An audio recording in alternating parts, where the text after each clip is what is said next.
자, 현안 관련해서 지난달 30일에 22대 국회 임기가 시작이 됐습니다. 하지만 이제 해병대원 특검법 아시는 것처럼 거부권 행사되면서 결국 이제 폐기가 되고 22대에서 민주당의 1호 법안으로 해병대원 특검법 개정된 거를 지금 추진하고 있고요. 김건희 여사 특검법도 마찬가지입니다. 함께 추진을 하고 있는 상황이라고 말씀을 드릴 수 있을 것 같습니다. 자, 일단 이 문제도 물론 현안이긴 하지만 또 하나 현안이라고 하면 아무래도 그 요즘 최근에 네. 북한이 오물풍선을 막 보내고 있잖아요. 오물풍선. 일단은 2차례 보내고 마무리했죠. 네. 그래서 네. 뭐 1000개 정도 뭐 보냈다. 1000 몇백 개 보냈다. 우리가 네. 발견한 것은 뭐 네. 700개, 800개 이 정도 되는데 네. 엄청난 양의 수입니다. 그리고 2016년에 한번 사례가 있었지만 이렇게까지 네. 많은 수의 또 풍선을 연달아 보낸 건 처음이거든요. 네.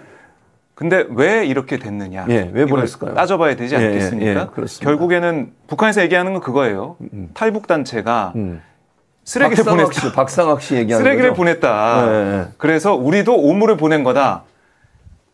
표현의 자유 때문에 보냈다고? 그럼 우리도 표현의 자유 보여줄게라고 보낸 거죠. 어떻게 보면은. 그래서 지금 뭐 북한이 오물 풍선 보낸 게 잘한 게 아니죠. 이거 당연히 그렇죠. 우리 잘못된 국민들이 거죠. 피해를 주고 어려움을 주고 있는데 그럼에도 불구하고 발단이 뭐냐, 시작이 뭐냐 이것도 따져봐야 되는 문제고 그리고 전단을 다시 보내면은 또 보낸대요 북한에서. 그러니까요. 근데 6일에 또 보낸다고 합니다. 탈북단체에서 6일에. 그럼 북한이 또 오물풍선을 보낼 때 우리는 어떻게 대응할 것이냐 이 문제가 있는데 9.19 군사합의를 파기한다는 오늘 또 대통령의 제가까지 떨어졌어요. 큰일 났습니다 지금. 안보가 무너지고 있어요. 그러니까요. 그래서 지금 대응 방안으로 대북 그 방송 있잖아요. 네. 그거 지금 하겠다고 하는데 이게 한반도가 이렇게 위기 상황으로 계속 서로 이제 대응하는 수위가 높아지고 있잖아요. 네. 이렇게 되면 우리 국민한테 피해가 없을까요? 어떻습니까? 피해가 크죠. 특히 접경 지역에 계신 분들 걱정이 매우 클 수밖에 없는데.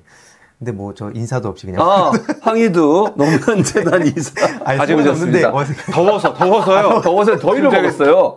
더위를 먹다 보니까 청진도 땀 흘리시잖아요. 덥네요 진짜. 정신이 지금 몽롱합니다. 여기 에어컨이 지금 고장 나가지고 스튜디오가.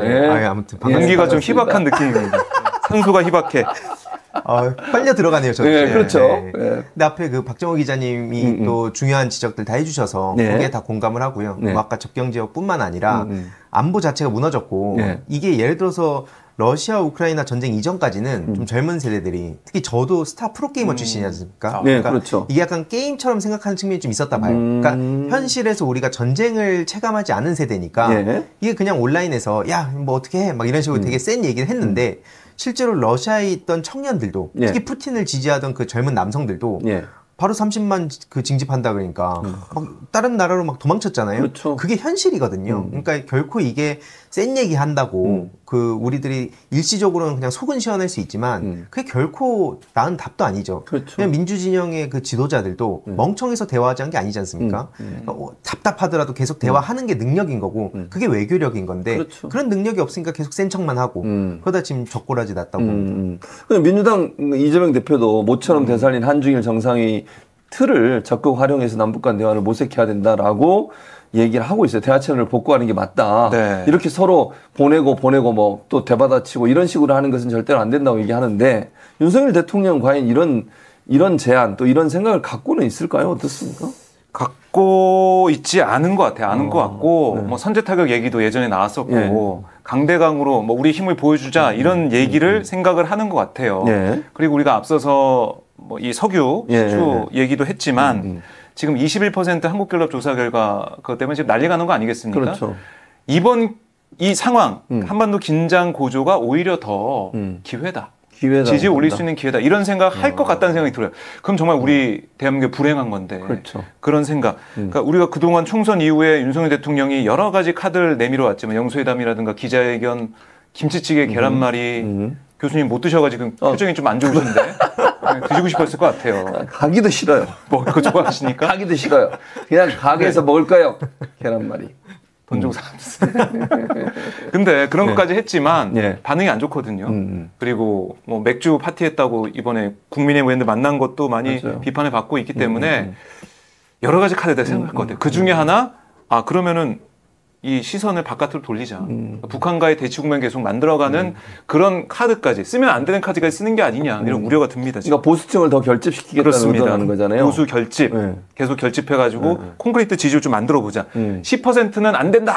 그렇죠. 20%까지 좀 지키자 이런 생각 좀 하는 것 같습니다. 그러니까 지난주에 21%까지 떨어졌는데 황희도 의사는 더 떨어질 수 있다고 보세요. 어떻게 보세요? 이번 주 금요일 날 발표 어떻게 기대하세요? 이번 주에는 뭐 당장 아닐 수도 있는데 반드시 떨어질 수밖에 없다 봅니다. 왜냐면 앞에 또 다 공감하는 말씀 주셨고 이승만 때부터 뭐 북진통일 얘기했었잖아요. 그리고 뭐 흡수통일한다는 얘기가 진작부터 나왔는데 다 안 됐습니다. 역대 보수라는 그 대통령도 무슨 뭐 김일성이 죽으면 망한다. 안 망했고요. 뭐 고난의 행군 때 진짜 망했다. 안 망했고요. 그러니까 그런 방식으로는 이미 답이 없다는 거를 많이 학습을 했는데도 불구하고 전혀 공부를 안 하는 대통령이니까 지금 계속 저런 방식으로 가고 있는 거고 저는 특히 눈여겨보는 게 김태호입니다. 김태호. 네, 김태호라는 그 안보실 1차장이 그 오죽하면은 외교 안보는 윤석열 정권이 아니라 김태호 정권이다. 이 말이 나올 정도로 실세거든요. 이명박 정권 때 그 대외정 전략 비서관을 막 기획관까지 했던 사람인데 이 사람이 대표적인 그 북한 붕괴론자예요. 그리고 한일 그 한반도 유사시에 그 자위대 투입 가능하다는 식의 논문도 썼고 굉장히 위험한 발상을 가진 사람이 군사 기밀까지 유출했음에도 불구하고 윤석열 대통령이 바로 2달 만에 사면까지 시켜주거든요. 그러니까 이게 윤석열 대통령이 어느 방향으로 가고 있는지 특히 김태호라는 사람이 있을 때 이명박 정부에서 북한과의 관계가 얼마나 극단적인 상황까지 갔는지를 봤기 때문에 그래서 저도 이 심각성을 더 많은 시민들한테 알려야겠다. 특히 그리고 요즘 젊은 세대들이 주식시장에 관심 많잖아요. 그렇죠, 관심 이게 또 자산 형성 과정에서 되게 중요한 포인트인데 그렇죠. 대표적으로 코리아 디스카운트. 자꾸 저런 식으로 하면 속은 시원하다 하면서도 주식시장이 이게 살아날 수가 없는 거예요. 코스피가. 그래서 이런 문제들을 좀 세대별로 맞춤형으로 좀 알릴 필요도 있다 생각됩니다. 그 박정희 아까 이제 잠깐 김태호 얘기 나왔으니까 김태호뿐만 아니에요. 정호성. 그러니까 자기가 잡아놓고 처벌한 사람들 풀어주고 그다음에 사면해주고 뭐 이런 식으로 하잖아요. 왜 이러는 걸까요? 결국에는 바리케이트 치고 있다라고 밖에 볼 수가 없어요. 정호성 통해서. 뭐 보수 진영 지지층도 있을 것이고 정호성도 마찬가지로 보수 진영에서는 평가가 좋은 편이란 말이죠. 그리고 충성심이 굉장히 세다 이런 얘기를 많이 듣고 있기 때문에 어쨌든 뭐 보수 진영에 좀 도움이 되는 사람들을 좀 모으는 그게 하나 있고 또 제 개인적인 생각으로는 대통령실 지금 갈 사람이 없을 것 같기도 하고 사람이 없다. 결국엔 찾다 그렇게 가는 거 아니냐 이런 생각도 드는데 대통령 부부만 뭐 연찬회에서도 국민의힘 의원들 짠하면서 나라를 지키자라고 했는데 나라지만 사실 나라에서 라는 좀 생략이 된다고 보여져요. 나를 지켜라. 이런 느낌이기 때문에 지금 어떻게든 바리케이트 보수 바리게이트 좀 쳐봐야 된다. 그래서 안보도 그렇고 그다음에 인사도 그렇고 계속해서 바리게이트 치고 하면서 결국에는 나를 지켜라 이 메시지를 계속 주고 있는 게 아닐까 생각이 들어요. 자, 그러면 윤 대통령 본인 또 김건희 여사 특검법 관련해서 본인과 본인 가족에 대한 방탄 거부권 행사 이런 행사가 결국은 내 조기의 임력을 자초했다고 볼 수밖에 없을 텐데 대두덕까지 갈까요?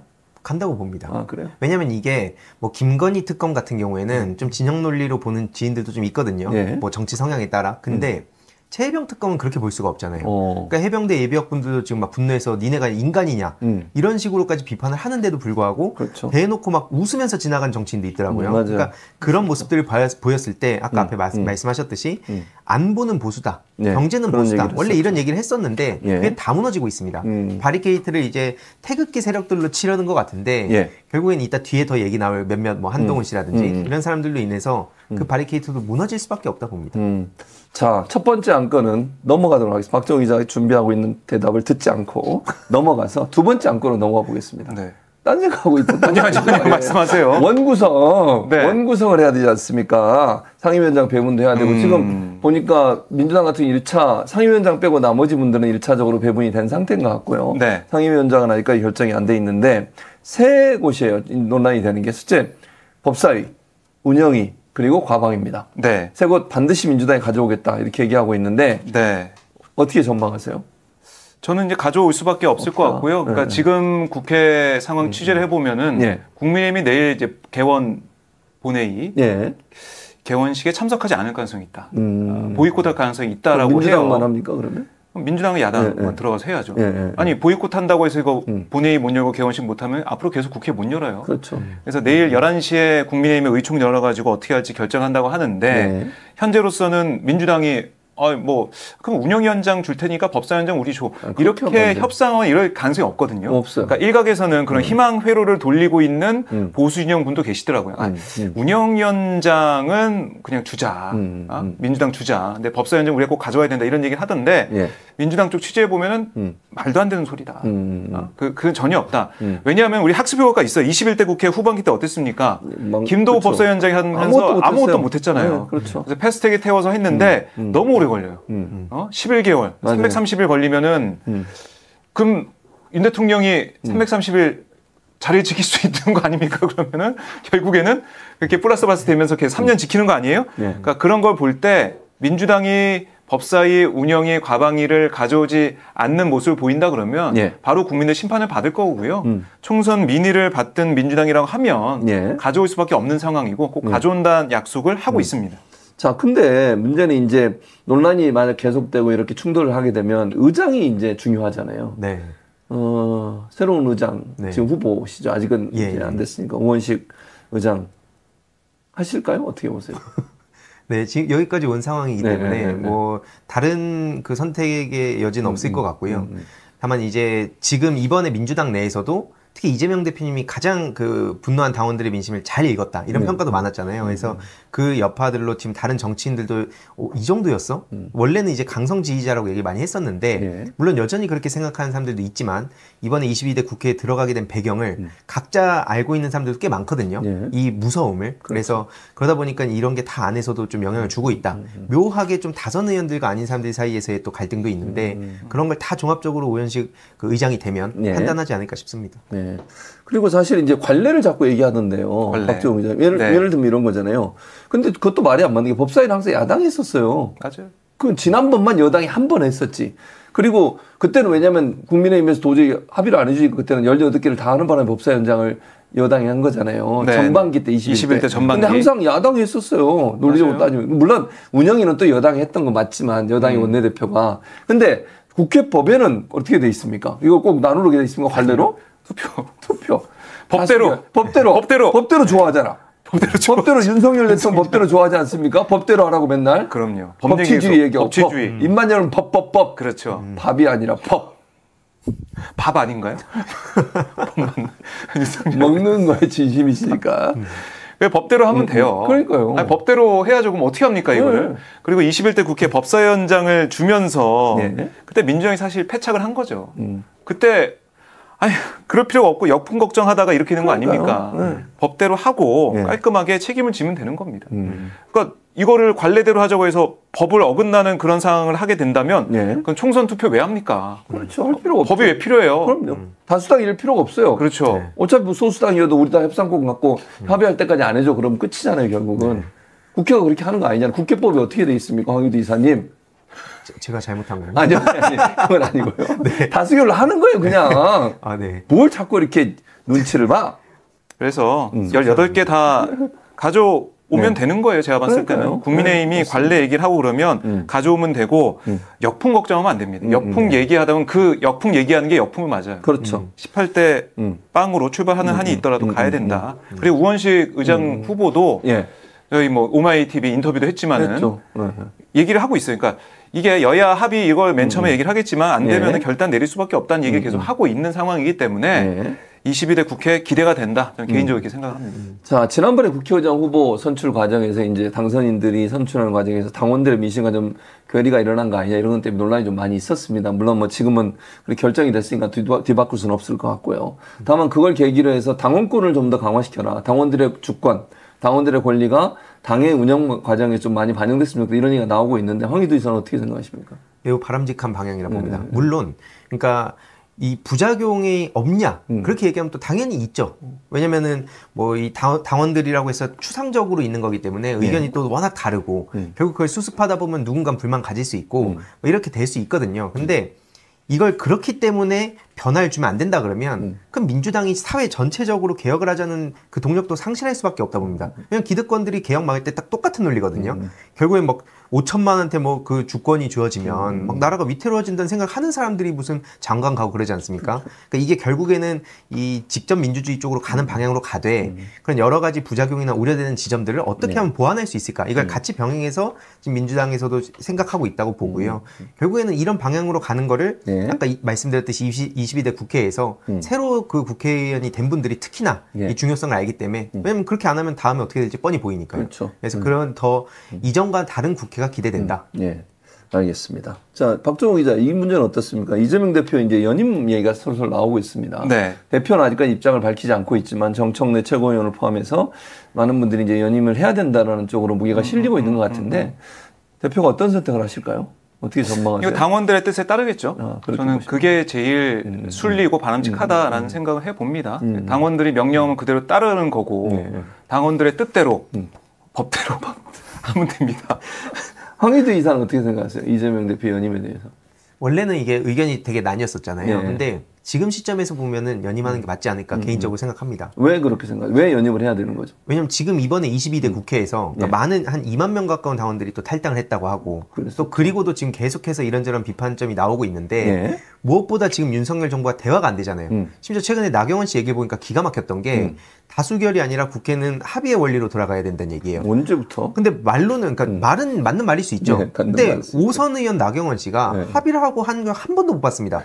뭐 친일 행보 보이든 뭐 환생경제에서 막 쇼를 하든 그게 뭐 합의를 하고 한 겁니까? 그러니까 저런 사람들이랑 싸우려면 이 각성하고 특히 당원들의 이 분노도 잘 알면서 사회 전체적인 큰 판을 볼 수 있는 이재명 대표가 지금은 또 계속 유지를 하는 게 지금 시점에서는 또 많은 당원들한테도 안심이 되지 않을까 그런 생각이 듭니다. 또 하나 물어볼게요. 그러면 이재명 대표 관련해서 물론 이재명 대표 관련된 건 아니지만 당원 당규를 좀 바꾸려고 해요. 예를 들면 출마 자격. 예를 들어서 지금 현재는 대표를 출마하려면 대선 출마하려면 1년 전에 그만둬야 된다든지. 근데 이게 문제는 뭐냐면 중간에 만약의 경우에 탄핵이 일어나고 이렇게 되면 그게 불가능해지잖아요. 이걸 바꾸려고 하는데 어떻게 보세요? 만약에 그걸 이런 전반적인 상황들을 봤을 때 전 바꾸는 거에 대한 비판이 있을 수 있다 보거든요. 근데 그럼에도 불구하고 지금 돌아가는 상황을 봤을 때는 아까 뭐 대두덕 얘기까지 나오는 상황이기 때문에 바꾸면 욕먹더라도 바꾸는 게 맞지 않나? 전 개인적으로 그렇게 생각합니다. 박정호 기자는 어떻게 생각하세요? 뭐 붙이기는 어떤지 여러 가지 방법이 있겠지만 그러니까 지금 시국이 지금 상황이 평시가 아니라는 걸 생각을 해봐야 될 것 같아요. 그렇죠. 윤석열 대통령이 뭐 언제 내려올지도 모르잖아요. 이 당원이 안 바뀌고 그대로 있을 때, 왜냐면 이재명 대표가 대통령 못 되게 내고 기습 사퇴하면 어떡해요? 기습 사퇴. 그럼 어떡해요? 못 되게 하려고 기습 사퇴. 이것만은 내가 막아야지. 큰일 납니다. 이거 문제 있네. 이것까지 고민을 해봐야 된다. 그래서 당원 당규를 바꿔야 된다. 비상사태는 이렇게 하라. 비상사태. 지금 비상사태예요. 그렇죠. 알아야 되는 상황이 어떻게 될지 모르니까. 그러니까 민주당 내에서도 원칙을 중요하게 생각하는 분들 자체를 막 무조건 욕할 생각은 없는데요. 그분들도 막상 본인들 필요할 때나 뭐 시급한 상황이 생기면 그 본인들 나름대로 그럼 또 그런 거 막 말 바꾸고 하거든요. 그렇죠. 원래 정치라는 게 무슨 막 올곧게 100% 내가 말한 거 말과 행동을 일치시킬 수는 없다고 봅니다. 그렇죠. 그러니까 그거에 이제 욕도 먹고 책임도 지고 하는 건데 그런 시점에서 지금 비상사태라는 말에 저도 공감합니다. 자, 이제 국민의힘 얘기를 좀 해보겠습니다. 그 총선에서 패배하고 참패를 했죠. 참패를 하고 한동훈 전 비대위원장이 이제 물러났는데 최근에 이제 전당대회 앞두고서 슬슬 몸을 푸는 게 아닌가. 심지어 김문국 씨하고 만나서 김문국 씨가 나와서 대신 말을 전했어요. 난 싸울 줄 아는 사람이다. 이런 말을 했다는데 등판하겠다는 겁니까? 박정호 기자님 어떻게 분석하세요? 등판하겠죠. 하는데 이게 룰이 중요할 것 같아요. 당원 100%냐 당원 또 국민 50대 50이냐 이게 중요한데 지금 국민의힘 의원 워크숍 이 상황을 보면 당원 100%면은 쉽지 않다. 이런 생각도 들고 왜냐하면 똘똘 뭉쳐 있는 거 아니겠습니까? 108명의 의원들이 윤석열 대통령 아래 이제 뭉쳐 있어요. 그래서 결국엔 이제 국회로 안 오고 용산으로 가서 거기에 뭐 내일 본회의 때 바리케이드 치고 있을지 모르겠지만 그 정도기 때문에 룰이 좀 중요하게 보여지고 일단은 그리고 난 싸울 줄 아는 사람이랑 얘기를 하고 있는데 이게 누구랑 싸울 거냐 중요하죠. 윤석열과 싸울 거냐 김건희랑 싸울 거냐 이거 좀 들어봐야 되고 지금 뭐 국민의힘 전당대회에서 당권을 잡냐 마냐 뭐 이런 얘기를 하고 있지만 결국에는 국민들의 선택을 받고 국민들의 박수를 받으려면 지금 살아있는 권력을 어떻게 생각하고 어떻게 할 것이냐. 윤석열과 차별화가 될 것이냐. 이게 뭐 중요해 보이는데 현재까지는 잘 모르겠어요. 누구랑 싸울지. 또 민주당과 싸우려고 또 민심과 싸우려고 할지 또 이게 한동훈이 뭐 이른바 비운 아니냐 이런 얘기도 있지만 이거 모릅니다. 이거 어떻게 할지 몰라요. 또 나중에 협상이 돼가지고 또 서로 손잡고 서로 지켜주자. 서로 너 캐비넷 몇 개 있니? 뭐 이렇게 알아보다가 이거 엄청 많네 이러면서 그냥 손잡고 끝내버릴 수도 있단 말이죠. 그러니까 누구랑 싸울 거냐 이걸 좀 지켜봐야 되는데 일단은 글쎄요. 국민들과 싸울 가능성이 커 보인다. 그럼 나오든 말든 뭔 상관이 있는 생각이 듭니다. 근데 또 하나 이게 이제 방금 이 얘기와 연관돼 있는 건데 한동훈 전 비대위원장이 최근에 이제 여러 가지 의사들을 표현하는 경우들이 많잖아요. 이런 직구 관련해서 얘기하고 또 하나 눈에 띄는 게 도서관에서 갑자기 포착이 돼요. 사진을 이게 갑자기 찍힌 건지 뭐 일부러 찍는 건 잘 모르겠어요. 여러 군데서 지금 뭐 밖에서 걸어가는 거 찍히죠, 뒷모습 찍히죠, 운동화 찍히죠, 뭐 그렇습니다. 그리고 이제 지구당 부활에 대해서도 얘기를 했어요. 다 좋아요. 근데 최대 쟁점이 오면 해병대원 특검법에 여기서 한 마디도 안 해. 어떻게 보십니까? 이분에 대해서. 막장이죠. 뭐 왜냐면 최혜병 특검이라든지 아니면 이재명 대표님이 통큰 양보하지 않았습니까? 연금 개혁 이런 건들 그런 거에 대해서 말도 안 하고 특검에 대해서도 제대로 얘기 안 하고 그래놓고 아까 그 싸울 줄 아는 사람이라고 얘기할 때 난 할 말은 하는 사람이다 이런 얘기했었거든요. 그러니까 그 아까 박종호 기자님 말씀처럼 무슨 말을 그럼 할 것이냐? 싸우는 건 대상이 누구냐? 이거에 대한 모호성 때문에. 뭐 물론 그럼에도 불구하고 한동훈 씨를 지금 지지하는 사람들이 있습니다. 근데 그 네이버 댓글이 보통은 이제 좀 자칭 보수 세력 우위로 가잖아요. 근데 거기서도 한동훈 씨를 지지하는 사람들이 윤석열 대통령 엄청 까더라고요. 그래서 지금 보면은 오히려 민주당보다 더 싫어하는 사람들도 생기고 있기 때문에 이 분열 포인트가 또 뭐 아까 말씀하셨듯이 합쳐질 수는 있지만 어떻게든 근데 어쨌든 지금 이 당분간은 홍준표 시장이 또 여기 껴가지고 계속 그 사이를 벌리고 있고 이런 점들을 봤을 때 쉽게 봉합되긴 어려울 수 있겠다 생각은 하고 있습니다. 자, 아까 말씀하신 대로인데 이게 이제 한동훈 전 비대위원장 등판론에서 관심을 갖는 사람이 국민들도 있지만 제가 볼 때 윤석열 대통령과 한동훈 비대위원장의 관계에 대해서 이제 여러 가지 추측이 나오잖아요. 두 분도 이제 아까 말씀을 하셨지만 여러 가능성이 있고 그런 상황인데 사실 박지원 의원이 윤 대통령이 아주 그분 얘기입니다. 이건 그냥 제 얘기가 아니에요. 철천지 원수로 생각한다더라. 이거 박지원 의원이 하신 말씀이에요. 인용. 이거 진봉술 들어가면 진봉술. 자, 철천지 원수를 생각한다더라. 제 말이 아니라고 진봉술 여기 방점 찍어주시고요. 한동훈 전 비대위원장 전당대 이런 상황인데 출마할 거냐 이런 얘기가 나오면 어떻게 생각? 박 기자님 어떻게 생각하세요? 그러니까 이게 출마한다고 과연 지금 눌 아래에서 되겠느냐 하는 의구심이 있는 거예요. 그러니까 어떻게든 윤석열의 허락을 득해야 나올 수 있는 게 아니겠느냐 이런 생각이 들고 그렇기 때문에 앞으로 이거는 유동적이라 봅니다. 그러니까 한동훈 위원장이 나올 수 있을지 없을지는 윤석열 관계가 어떻게 될 거냐 이거 좀 봐야 될 것 같고요. 아직까지는 밥 먹는데 뭐 불러도 오지 않고 이런 거 아니겠습니까? 아직까지는 사이가 나빠 보이는 건 사실이고 박지원 의원 말대로 볼 수는 있겠지만 이건 모르는 거다. 이게 서로 가지고 있는 여러 가지 흠이나 이런 비리 의혹들 이런 것들이 밝혀질 상황이 된다면 특히 이제 한동훈 특검법 발의되지 않았습니까? 그렇죠. 그게 통과가 됐을 때 윤석열 대통령이 거부권을 행사할 것이냐. 이것도 너무 재미있는 포인트예요. 한동훈 특검법? 야싸! 이번에 보내버리자. 이렇게 할 수도 있고, 한동훈 위원장이 찾아가가지고, 아유, 형님, 제발 이것만 좀 막아주십시오 해가지고 딜을 할 수도 있고, 이건 모르는 거잖아요. 유동적입니다. 정치는 살아있는 생물이기 때문에 좀 더 봐야 될 것 같다. 박지원 의원처럼 이렇게 뭐 단정적으로 얘기할 수는 없을 것 같다는 생각이 듭니다. 뭔가 이제 딱 그렇게 됐을 때 속보에서 대통령실 따옴표하고 거부권 남발 안 돼. 이런 거 하나 나오면 난리 나죠. 한동훈이 얼마나 쫄리겠습니까? 지켜보도록 하겠습니다. 재밌을 것 같아요. PD가 마무리하라고. 보셨죠, 박 기자. 자, 두 분의 그러면 이제 마지막으로 오늘 이제 박정호 기자는 9시대 가고 신세대가 오셨는데 MZ세대. MZ는 아니에요. 그냥 MZ라고 우겨. 아, 그럴까요? 함께 참여해 보셨는데 어떤 소감 한마디 해주시죠. 네, 편하고 재밌고 그렇죠. 유쾌한 시간이었습니다. 그리고 상당히 최지봉 교수님이 즐거워하시네요. 사회 보시면서 박정호를 놀릴 수 있어서 재밌습니다. 내일 제가 가만히 안 두겠습니다. 내일 아침에 오마이TV에서 만나게 되는데 또 합니다. 그때는 입장이 바뀝니다. 박정호가 진행을 하고 박봉규 재밌게 한번 진행해 보겠습니다. 오마이TV 9시에 꼭 와주시면 고맙겠습니다. 둘이 오마이TV에서 왔어요. 이게 뭡니까? 황희도 이사는 오늘 해보시면서 지난번에도 물론 같이 하셨지만 멤버가 바뀌었잖아요. 박정호 기자는. 9시대보다 어땠어요? 신세대가 어떻습니까? 우리 최진봉 교수님 불러주셔서 감사드리고 박정우 기자님은 방송으로 많이 뵀었거든요. 아, 그리고 그 총선 때도 그 용산역에 계실 때 인사하려고 했는데 네. 워낙 또 이제 바빠 보이시고 셀럽이에요. 눈빛을 좀 피하시는 것 같더라고요. 이것 보세요. 박 기자님. 영감이고요. 바빠가지고. 이렇게 뵙게 돼서 영광입니다. 네. 잘 부탁드리겠습니다. 알겠습니다. 두 분의 활약을 앞으로 기대해 보도록 하겠습니다. 자, 마지막으로 저희 광고 하나 해야 돼요. 광고 서울시당에서 보내드리는 광고인데요. 권리당원 협의체 활동을 안내 드리도록 하겠습니다. 6월 15일 토요일 오후 3시에 서울시당 오픈 라운지에서 서울시당 권리당원 협의체 민선의 독서 토론이 진행된다고 합니다. 지금 화면에 포스터가 나가고 있는데요. 이번 모임 아직 안 나가고 있나요? 네. 보여주세요, 그러면. 나가고 있습니까? 예. 민선의 독서 토론 진행된다고 하니까요. 많이 참여해 주시고, 이번 모임 도서는요, 조지 오웰의 동물농장입니다. 이거 여러 가지 시사하는 점이 많은 그런 책이니까, 여러분들에게 토론 주제를 많이 던질 수 있는 책이라는 생각이 들고요. 관심 있는 분들은 참여해 보시면 좋을 것 같습니다. 참여를 원하시는 분들은 댓글을 남겨주시면 안내를 자세히 드리도록 하겠습니다.